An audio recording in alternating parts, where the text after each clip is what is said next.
Isometric exercise is one of the most underrated forms of strength training, yet it can help you build muscle, increase endurance, and even prevent injuries, all without a single movement. Instead of lifting weights or performing reps, isometric exercises require you to hold a position under tension for a set amount of time. Think of it like freezing in place while your muscles work hard to keep you stable. If you've ever held a plank or sat in a wall sit for more than a few seconds, you've already felt the power of isometric training. But how does it compare to traditional strength training? Let's take a look. Most exercises fall into two categories, dynamic and isometric. Dynamic movements involve lifting, lowering, or pushing through a full range of motion, like squats, push-ups, or bicep curls. These are great for building explosive power and functional strength, but they also create more wear and tear on your joints over time. In contrast, isometric exercises focus on sustained muscle engagement without movement, allowing you to develop strength, endurance, and stability with minimal joint strain. To put it simply, dynamic exercises train your ability to generate force through movement, while isometric exercises train your ability to sustain force under tension. So why should you include isometrics in your routine? First, they're an excellent tool for increasing muscular strength and endurance. Holding a position under tension forces your muscles to stay engaged longer, building fatigue resistance over time. Second, isometric training can help prevent injuries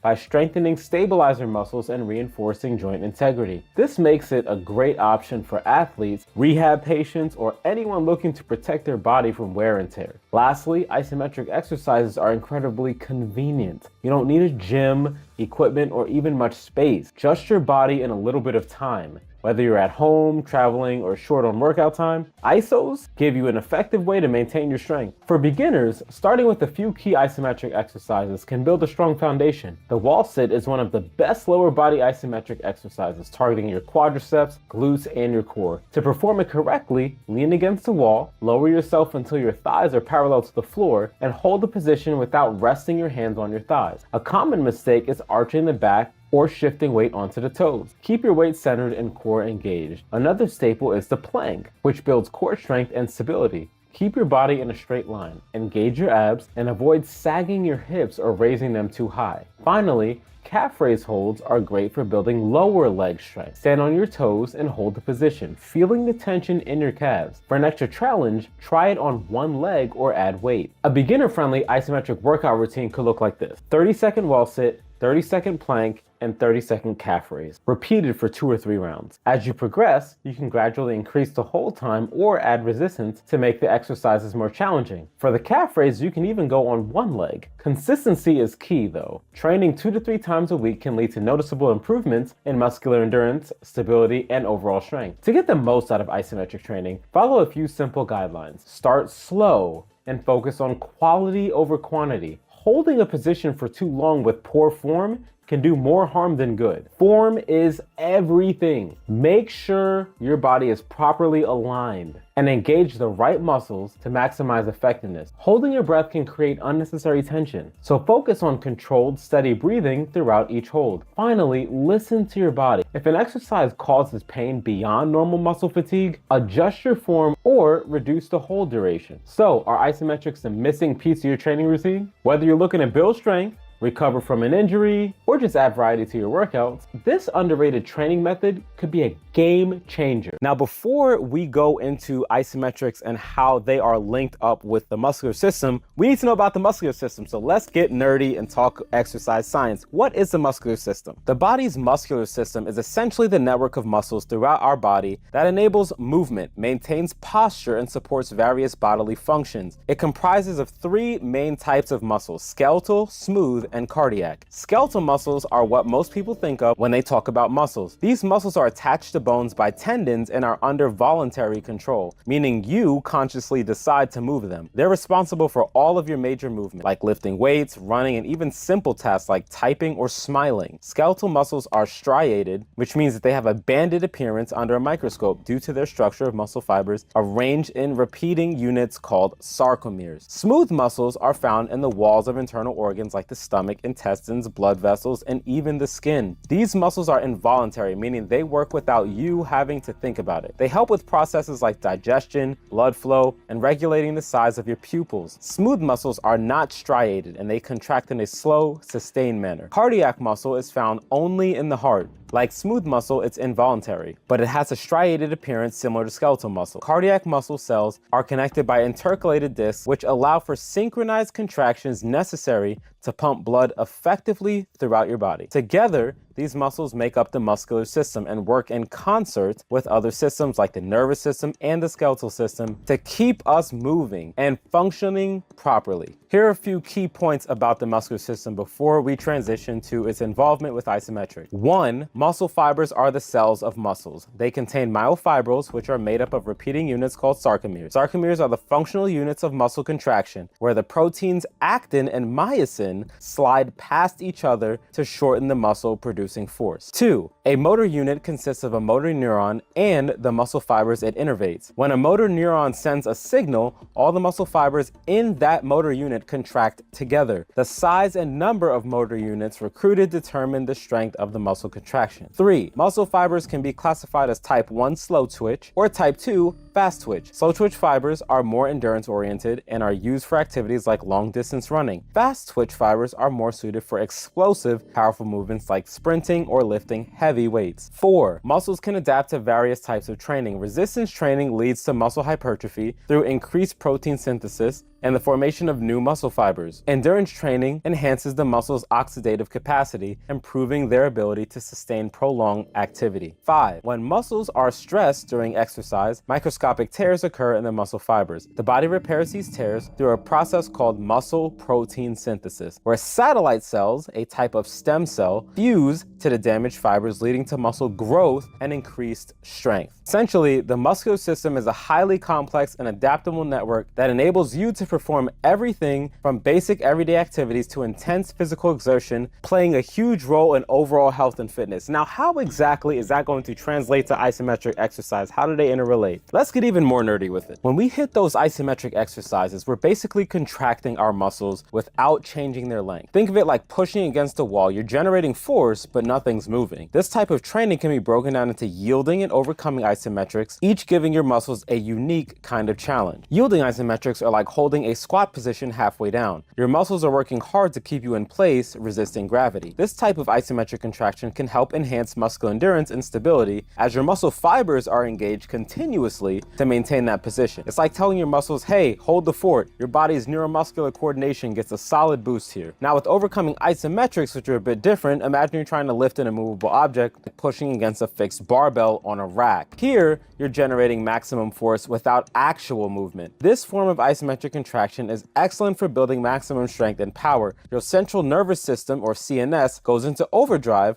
recruiting as many motor units as possible. It's like rallying all your muscle fibers for an all-out effort, even though there's no movement. During both types of isometrics, you're tapping into the muscle's force-length relationship. When your muscles contract isometrically, they operate at an optimal length for force production. This is different from dynamic movements where muscle length and contraction velocity can influence the force generated. Motor unit recruitment is another key play here, because in overcoming isometrics, we're essentially maxing out our muscles' ability to contract by calling on the high threshold motor units, which are typically harder to recruit. This can lead to greater muscle activation and, over time, increased strength. On the metabolic side, isometric exercises can also influence metabolic stress. During sustained isometric holds, muscle blood flow can be restricted, leading to an accumulation of metabolites like lactate, which can signal muscle growth through a process called metabolic hypertrophy. Now, about the muscle fibers, isometric exercises can engage both type 1 slow twitch and type 2 fast twitch muscle fibers. Yielding isos often keep the slow twitch muscle fibers engaged due to the endurance aspect. Think about planks here. While overcoming isos can fire up those fast twitch fibers, which are more about explosive strength. During these isometric exercises, especially OI, our muscles engage in a type of contraction known as maximal voluntary contraction, or MVC. And if you haven't seen our video on MVC, I always allude to this video. Here's a link right here. It is very important when we're talking about isometric training. Here's a link. Go ahead and check that out. This is where we push or pull as hard as we can against an immovable object. Engaging in maximal voluntary contractions increases intramuscular tension, which enhances mechanotransduction, which is the process by which cells sense and respond to mechanical loads. This can stimulate muscle protein synthesis, leading to muscle growth and strength gains over time.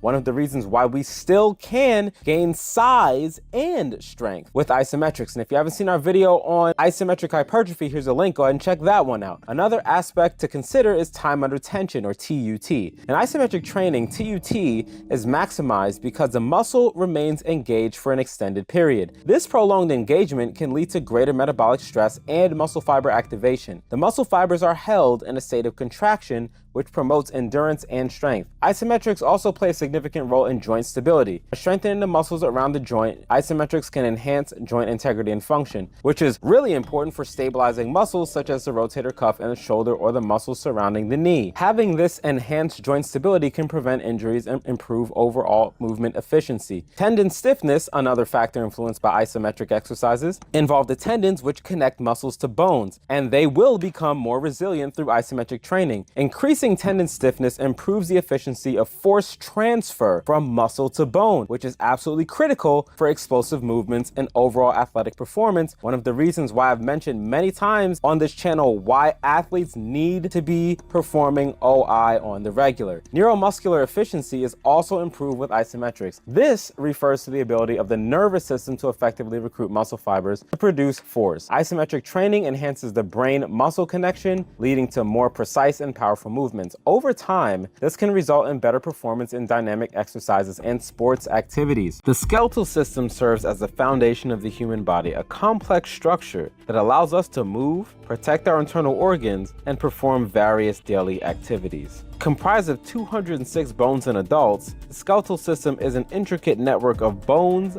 joints, cartilage, ligaments, and tendons working harmoniously to support our body. The skeletal system provides the structural framework that gives our body its own shape and form. Without bones, our bodies would be limp and unable to stand upright. Think of the skeletal system as a scaffolding that holds everything in place from our muscles to our skin. One of the most vital functions of the skeletal system is to protect our internal organs from damage. The skull encases the brain, the rib cage shields the heart and lungs, and the vertebrae protect the spinal cord. This protective function is essential for survival as it ensures that our most crucial organs remain intact even in the event of trauma. Bones, in conjunction with muscles, enable movement. Joints allow bones to move relative to one another, facilitating everything from walking to typing. Muscles attach to bones via tendons, and when they contract, they pull on the bones, creating movement. Without this collab, even the simplest task would be absolutely impossible. Bones act as reservoirs for minerals, primarily calcium and phosphorus, which are critical for various bodily functions. These minerals can be released into the bloodstream as needed, helping maintain mineral balance and supporting metabolic processes. Within the cavities of certain bones lies bone marrow, a vital tissue responsible for producing red and white blood cells and platelets. This process, known as hematopoiesis, is crucial for maintaining healthy blood and immune system function. Bones are composed of two main types of tissue, each with distinct roles. There is the compact bone, which is a dense, hard outer layer that provides bones with their strength and rigidity. It is designed to withstand compressive forces and protect the inner layers of the bone. The compact bone forms the outer shell of most bones and is critical for weight-bearing activities. Then there's the spongy bone, located inside bones. Spongy bone is lighter and less dense than compact bone. It has a porous structure that resembles a honeycomb, which allows it to absorb shock and distribute pressure. Spongy bone contains red bone marrow, which is involved in the production of blood cells.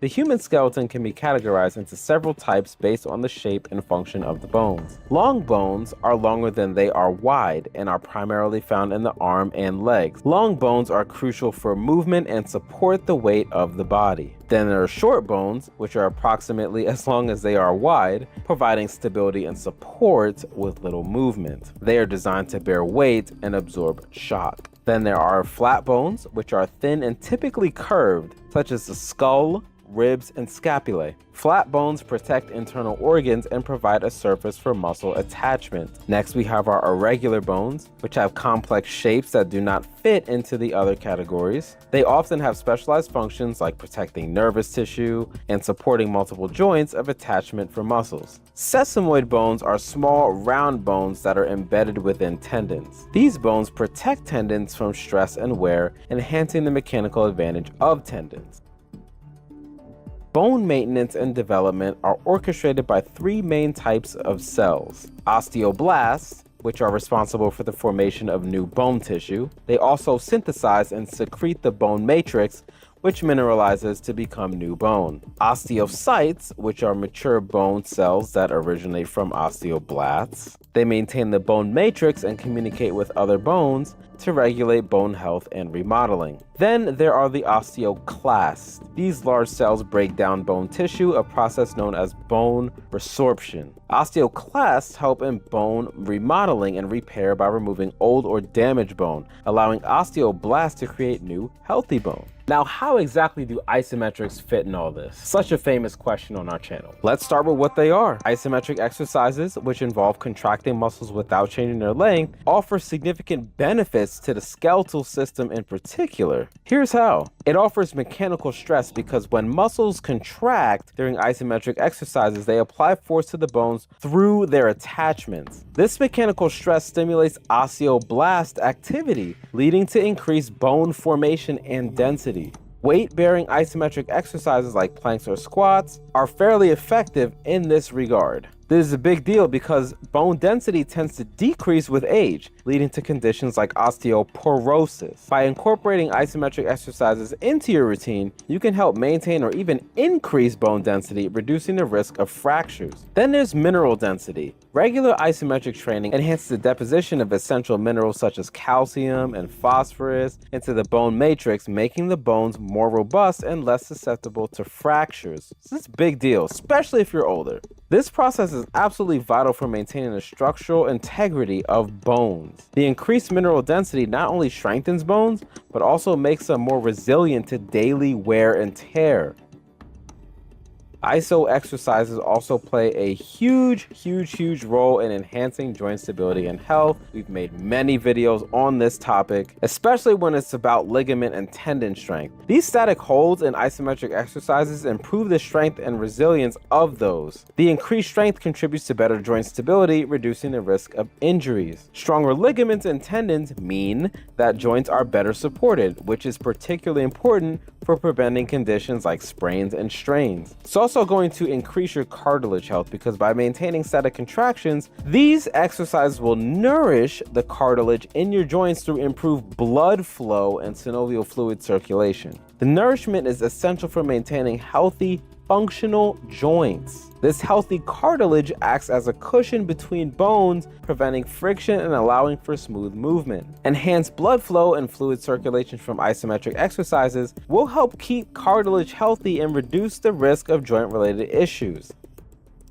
Improving your posture and spinal health is another huge benefit for isometric exercises. These exercises target postural muscles such as the erector spinae and deep abdominal muscles. Strengthening these muscles helps maintain proper spinal alignment and posture, reducing the risk of musculoskeletal issues. Good posture is not just about appearance though, it also affects overall health by ensuring the body's systems are aligned correctly. Strong postural muscles help prevent the common issue of back pain, especially in people who spend long hours standing or sitting.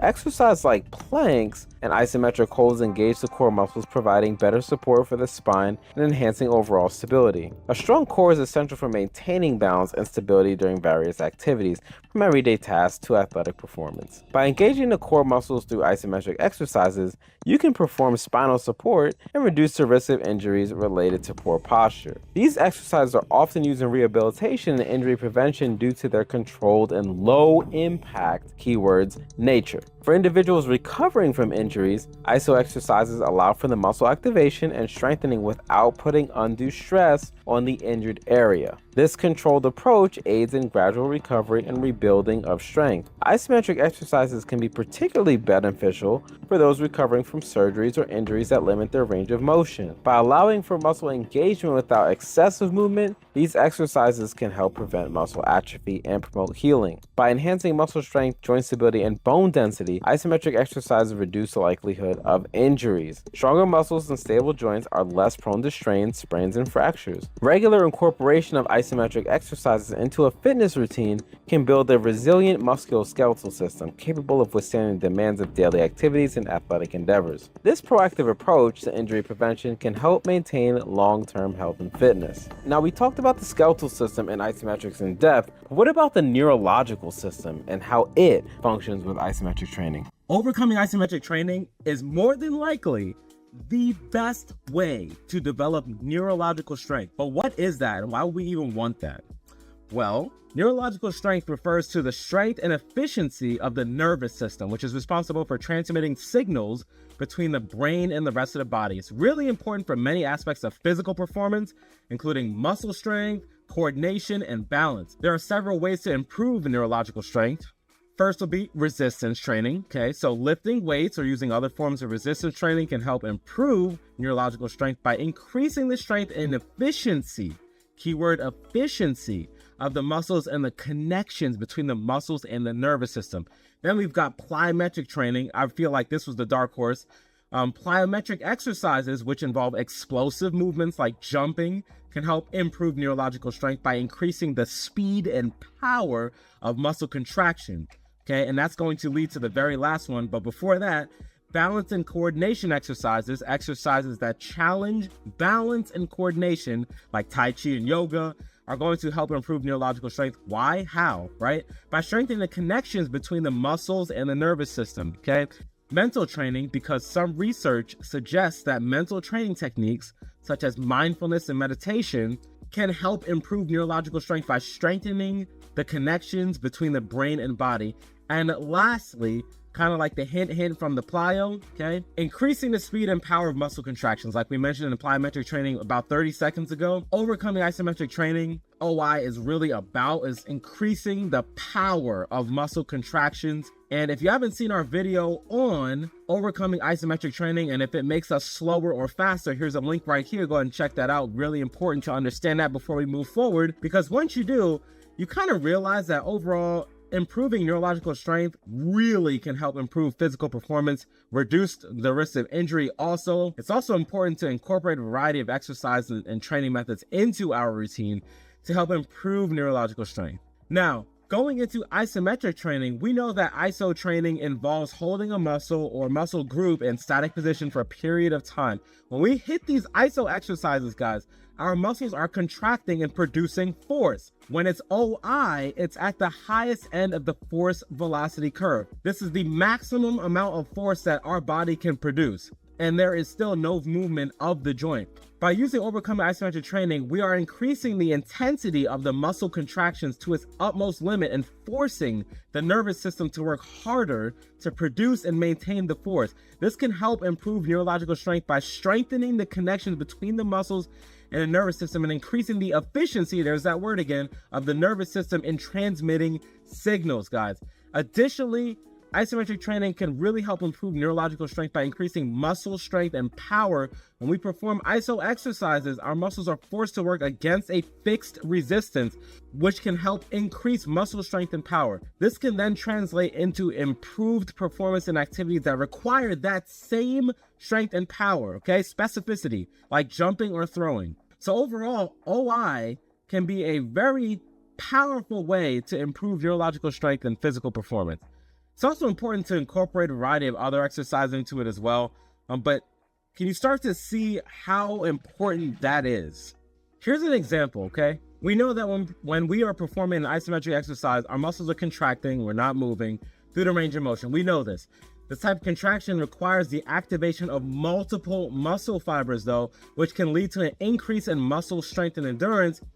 In addition to this, the impact on neurological function happens primarily because the brain and muscles are closely connected, and the act of contracting the muscles can stimulate the brain and nervous system. Research has actually shown that isometric exercises can improve balance, coordination, and reaction time, which are all important components of neurological strength. And if we take that last one, reaction time, we think about how freaking lightning quick Bruce Lee was. That last statement really makes perfect sense. So how long would it take to see development in this area for neurological strength, all right? And the answer is, it's that annoying answer, I'm sorry, but it does vary because of the number of factors, including our starting level of fitness, the intensity and frequency of our workouts, and total overall health and wellness, okay? So in general, it's important to allow our body adequate time to rest and recover between these workouts, just like with any dynamic program, because again, this is when the muscles repair and rebuild themselves, and we need that time. Even with the Fed effect, we still need that time. We can't just keep punishing our body without any type of recovery period, okay?